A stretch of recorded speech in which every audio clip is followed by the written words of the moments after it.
Bonjour à tous et à tous, aujourd'hui on se retrouve pour une toute nouvelle vidéo, donc comme vous l'avez vu au titre et à la miniature, on se retrouve pour la critique du film Superman qui sort aujourd'hui au cinéma, j'ai pu le voir hier en avant-première, mais avant de parler de ma critique, il est temps de parler de tout ce qui englobe le film, donc le casting, la réal, mais aussi du coup l'histoire du film. Mes actes récents, j'ai empêché une guerre. Peut-être. Non, pas peut-être, je l'ai fait. En réalité, vous êtes entré illégalement dans un pays souverain. C'est comme ça que tu veux la jouer? Alors que raconte ce film? Eh bien Superman se retrouve impliqué dans des conflits aux quatre coins de la planète et ses interventions en faveur de l'humanité commencent à susciter le doute. Percevant sa vulnérabilité, Lex Luthor, milliardaire de la tech et manipulateur de génie, en profite pour tenter de se débarrasser définitivement de Superman. Lois Lane, l'intrépide journaliste du Daily Planet, pourra-t-elle, avec le soutien des autres méta-humains de Metropolis et le fidèle compagnon à quatre pattes de Superman, empêcher Luthor de mener à bien son redoutable plan? Alors ça, c'est ce qui concerne l'histoire du film. Et du coup, au casting, qui est-ce qu'on retrouve? Eh bien, en tant que Superman slash Clark Kent, on y retrouve David Corenswet. On retrouve aussi Rachel Brosnan en tant que Lois Lane, Nathan Fillion en tant que Guy Gardner, donc Green Lantern, Isabella Merced qu'on voit partout cette année, en tout cas du côté de Warner, puisqu'on l'a vu dans la saison 2 de The Last of Us et on la voit prochainement dans la saison 2 de Peacemaker. On y reviendra un peu plus tard, mais du coup, dans le rôle de Hawkgirl, Eddie Gadegi en tant que Mister Terrifique, mais aussi Nicolas Hoult en tant que Lex Luthor. Alors, qu'est-ce que j'ai pensé du film? Eh bien, sachez que je n'avais aucune attente concernant celui-ci, puisque du coup, je n'y connais rien en l'univers de DC. Les seuls rêves que j'ai, c'est les films de, excusez-moi, Zack Snyder. Donc, je ne connais absolument rien du personnage à part lié à ces films-là. Je connais en gros son histoire, puisque tout le monde la connaît, mais je n'ai lu aucun comics, donc tout ce qui englobe ce personnage-là en totalité et tous les personnages qu'on y retrouve dans le film, notamment Mister Terrific, Hawkgirl et tout, je n'y connaissais rien et franchement le film il est super, j'ai adoré du début à la fin. Alors certes il y a quelques facilités scénaristiques à des moments, mais ça on y reviendra du côté spoilers, puisque oui dans cette vidéo, vous l'avez compris, il y aura deux parties, donc une partie avec spoilers et une partie avec sans spoilers. Bien évidemment on commence avec celle sans spoilers et je préviendrai au moment où on commencera à spoiler le film. Mais bref, du coup en voyant les bandes annonces, il y avait un truc que je pouvais reprocher au film, en tout cas visuellement, c'était le fait que les costumes sont super flashy et pour certaines personnes kitsch, mais apparemment c'est comics accurate. Et moi les costumes, excusez-moi, ne m'ont pas du tout dérangé, au contraire je les ai trouvés même très beaux. Mais moi ce qui me dérangeait surtout dans les bandes annonces, c'est que les costumes étaient ultra flashy, bien colorés, et que tous les arrière-plans étaient assez fades, un peu grisâtres et tout. Et c'est le cas dans le film, on s'y habitue, mais c'est vrai que ça c'est un petit défaut qu'on y retrouve, mais ce n'est pas le seul, puisqu'il y a aussi des plans de vol que je vais essayer de vous mettre là au montage si j'y pense, où on a la caméra qui est proche du personnage, notamment de Superman, et visuellement ça rend pas honneur à David Corenswet, parce que ça le fait loucher à la mort. Bref, c'est pas très beau ces plans-là, heureusement il n'y en a pas des masses, mais sinon dans la globalité le film est très très beau, les VFX sont plutôt bien foutus, même s'il y a 2-3 plans où je me suis dit c'est pas excessivement beau, mais sinon dans la globalité le film est très beau. Après, en ce qui concerne les personnages et leurs capacités, alors je ne connaissais pas du tout les capacités de Mister Terrific. Et franchement, il est vraiment cool ce personnage-là. Et là où on pouvait penser que tout ce qui entourait du coup Green Lantern, Hawkgirl et Mister Terrific serait vraiment très très secondaire dans le film, voire caméo, eh bien c'est le cas en tout cas pour Guy Gardner, donc Green Lantern et aussi Hawkgirl. Mais Mister Terrific a un rôle un peu plus important que les deux autres. Donc ça c'est vraiment cool qu'on le mette plus en avant. Et on a d'ailleurs un gros plan séquence avec lui en action qui est vraiment cool. Maintenant, les scènes de vol au global avec le personnage de Superman sont vraiment cool. Quand il donne des coups de poing, on ressent vraiment l'impact. En tout cas, j'ai été le voir en IMAX le film, donc franchement, ça rend super bien. Je vous conseille fortement d'aller le voir en IMAX. Maintenant, la relation entre Lois Lane et du coup Clark Kent slash Superman, je la trouve vraiment mise au second plan et je trouve que ça va un peu vite à certains moments. Je sais pas, moi j'ai vraiment eu du mal avec cette relation entre les deux personnages, mais sinon, dans la globalité, tout va bien. Par contre, le personnage qui ressort le plus, en tout cas moi, selon moi, c'est Lex Luthor. Nicolas Hoult fait un travail de fou en Lex Luthor. Je veux pas en dire plus concernant son personnage parce que j'ai peur de spoiler, mais sachez qu'il envoie de la patate et on sent bien que le gars est vraiment en colère contre les méta-humains. Alors je sais pas si dans les comics c'est vraiment un point central de son personnage. En tout cas je sais qu'il déteste à la mort Superman, mais est-ce que c'est tous les méta-humains qu'il déteste? Je sais pas du tout. Bref, vous l'avez compris, du coup, concernant les personnages, j'ai trouvé ça vraiment cool, même si les personnages, alors je sais plus comment ils s'appellent, mais on a Martha Kent et le papa, je sais plus comment il s'appelle, adoptif du coup de Clark Kent, sont vraiment très très peu présents. C'est vraiment un caméo qu'ils ont quasiment, même s'il y a une conversation qui est vraiment cool dans le film et qui nous permet de voir la relation qu'ils ont avec Clark, qui est plutôt sympathique. En tout cas, la cohésion d'équipe entre les différents personnages et tout simplement les relations entre les différents personnages sont vraiment cool. J'ai beaucoup aimé en tout cas dans le film. Ensuite, en ce qui concerne les scènes d'action, c'est vraiment cool. C'est plutôt bien filmé, moi j'ai bien aimé. Il n'y a pas 30 000 cuts à la minute, c'est vraiment cool. Et c'est généreux, le film est ultra bien rythmé. Vous ne vous ennuierez pas en tout cas. Il y a quand même pas mal de scènes de combat dans le film. Et en plus de ça, elles sont vraiment cool et bien filmées. Donc ça fait plaisir. Les musiques aussi sont exceptionnelles. Franchement, toutes les musiques, je les ai trouvées vraiment bonnes. Je pense que quand la BO sortira, donc normalement ça sort le vendredi, je vais m'écouter tout ça. Donc j'ai assez hâte d'écouter tout ça de mon côté. Mais en tout cas, dans le film, ça rendait vraiment bien. Et je parlais aussi des scènes d'action, la façon dont c'est filmé et tout, c'est vraiment cool. Mais les scènes d'action sont ultra épiques aussi, surtout. Les scènes de combat sont vraiment cool. Et toute la musique, la façon dont c'est filmé et tout, rajoute cette épique-là dans le film. Je sais pas comment mieux les décrire. Mais en tout cas, franchement, vous n'allez pas être déçus là-dessus. C'est vraiment cool. Après, pour toutes les personnes qui sont fans, du moins, excusez-moi, de l'univers de Zack Snyder, qui était plutôt sombre, avec vraiment très très très peu d'humour, là, vous allez sûrement être déçus, dans le sens où c'est pas sombre, c'est pas dark, c'est plutôt même très coloré. De toute façon, vous l'avez vu au film, mais même les thèmes abordés et tout, je trouve pas ça vraiment dark. Enfin, de la manière dont c'est mis en avant. Et l'humour, par contre, est assez, je vais pas dire omniprésent, mais il y en a assez régulièrement. Et enfin, c'est bien dosé, mais l'humour n'est pas franchement très drôle. J'ai ri à aucun moment. Les blagues ne m'ont pas forcément fait marrer. Il y en a même une qui est un peu longue et lourde.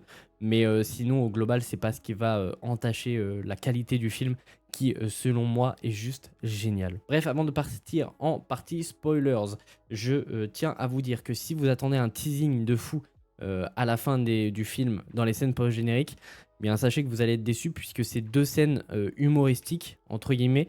Donc, pour tous ceux qui veulent du teasing et qui ont la flemme d'attendre juste pour voir des scènes humoristiques, je vous conseille de partir dès le générique, parce que bah, tout simplement vous allez être déçus sinon, et puis au moins ça vous évitera d'attendre la fin du générique. Mais bref, du coup pour tous ceux qui veulent pas être spoilés, je vous conseille de partir tout de suite, puisqu'on va partir en partie spoilers. C'est ça qui fait de toi celui que tu es. Alors ce qui est cool, c'est qu'on commence le film directement dans l'action, donc avec un Superman qui est mis à mal, où aussi on apprend que celui-ci a aidé un pays à éviter un conflit militaire avec un pays voisin, et c'est justement là que Lex Luthor rentre en action, et en voyant cette scène-ci, bah lui, il se dit, bah c'est le moyen de faire tomber Superman, et je vais m'allier du coup avec le pays qui a essayé de s'attaquer à l'autre pays. Alors excusez-moi, je n'ai plus le nom de ces deux pays, donc ça risque d'être relou à prononcer, en tout cas dans la critique, donc excusez-moi d'avance. Mais du coup, ce qui est vraiment cool, c'est qu'on comprend que Lex Luthor est vraiment malin, que son point fort, c'est vraiment son cerveau au-delà des muscles, et ça, on le comprend plusieurs fois dans le film, puisqu'il le répète notamment à Superman via Ultraman. Ultraman aussi, alors comme je l'ai précisé juste avant, je n'y connais rien aux comics. Donc quand j'ai appris que Ultraman était en fait un clone de Superman, que Lex Luthor a lui-même créé via un cheveu de celui-ci, qu'il a retrouvé sur un des champs de bataille où Superman a justement agi, bah franchement j'ai trouvé ça exceptionnel. Et le trailer nous avait gardé énormément de surprises par rapport au film, et ça c'est très bien, puisque Warner Bros, on a l'habitude, il balance 4 trailers au minima qui durent à chaque fois 3 minutes, et ça nous spoil tout le film. Là pour le coup, Superman, ça va, ils nous ont gardé pas mal de surprises, donc ça fait plaisir. Et bref, du coup, je parlais du conflit entre ces deux pays-là, et Lex Luthor, du coup, va s'en mêler et s'allier au pays qui a essayé d'attaquer l'autre pays, et va créer un robot dans lequel Ultraman va s'y glisser et se faire passer pour un des subordonnés, en tout cas un des soldats de ce pays, un des super humains de ce pays-là. et accuser justement Superman, mais aussi du coup les États-Unis, afin de créer un autre conflit et de pouvoir justement faire en sorte que le peuple américain soit contre Superman. Donc tout ça, c'est vraiment cool.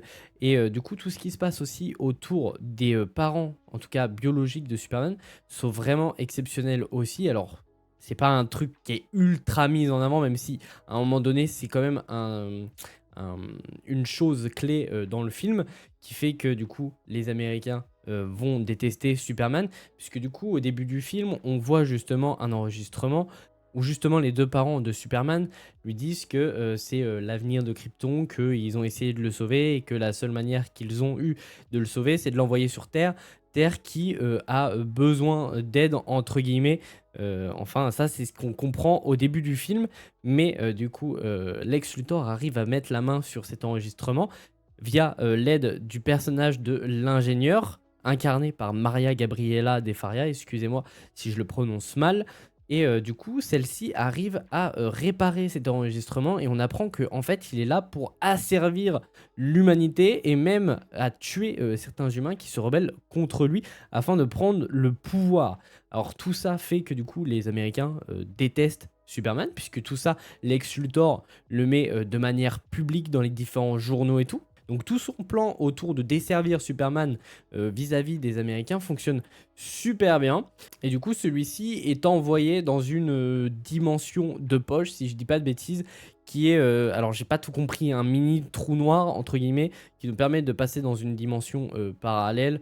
Bref, c'est un sacré bordel. Et d'ailleurs, ces trous noirs, il s'en sert justement pour aller dans le pays qui a essayé d'asservir l'autre pays. Excusez-moi encore pour les termes que je n'ai pas. Et ça, pareil, c'est un élément que les bandes annonces ne montraient pas. En tout cas, on les voyait visuellement, mais on ne savait pas que c'était une dimension de poche. Donc c'était vraiment cool qu'on l'apprenne dans le film. Et tout ce qui se passe autour de celle-ci, où à l'intérieur justement on a Métamorpho, en tout cas en VO ça a l'air d'être Métamorpho, moi je l'ai vu en VF, donc je sais pas pourquoi ils ont changé le nom, ils l'ont appelé Elemental. Et c'est pareil pour l'équipe du coup de la Justice Society, si je dis pas de bêtises. Alors je sais pas si en VO c'est dit comme ça, mais en tout cas dans les comics, de ce que j'ai compris, c'est la Justice Society. Nous, dans le film, ils appellent ça la Justice Gang.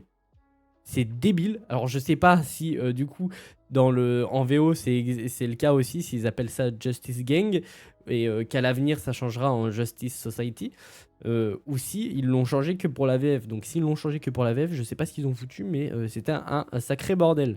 Et bref, du coup, Elemental qui, du coup, arrive à transformer sa main en kryptonite, puisque, du coup, on apprend que, plutôt dans le film, que sur Terre, en tout cas, il n'y a plus un seul bout de kryptonite, et le seul moyen, bah, du coup, de s'en procurer, entre guillemets, c'est via Elemental / Métamorpho. Donc, excusez-moi, je sais pas comment appeler ce personnage-là.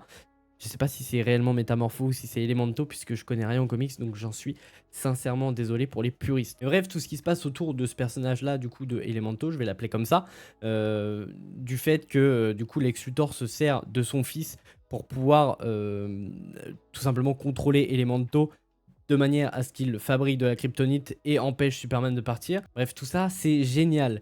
Mais ensuite vient le fait que, du coup, la femme de Lex Luthor parle notamment aussi via texto, appel et tout, à un des rédacteurs du Daily Planet, et à un moment donné, alors j'abrège un peu tout, mais elle lui envoie des photos. Alors tout ça, là, j'ai trouvé simple, mais j'ai trouvé ça d'une simplicité, du fait qu'elle envoie juste des photos de elle en selfie. Alors je sais pas si c'est réellement les preuves que elle voulait envoyer, puisque du coup, elle se fait arrêter avant, ou si c'est juste par erreur qu'elle a envoyé ces selfies, et du coup, que malgré tout, ça donne des preuves aux journalistes, puisque du coup, derrière ces selfies, on y voit du coup des preuves des cartes du pays qui veut être annexé par l'autre pays, excusez-moi encore, où justement la moitié devrait revenir à Lex Luthor, puisqu'il s'est arrangé avec le président de l'autre pays pour avoir la moitié et appeler ça Luthor, je sais plus quoi.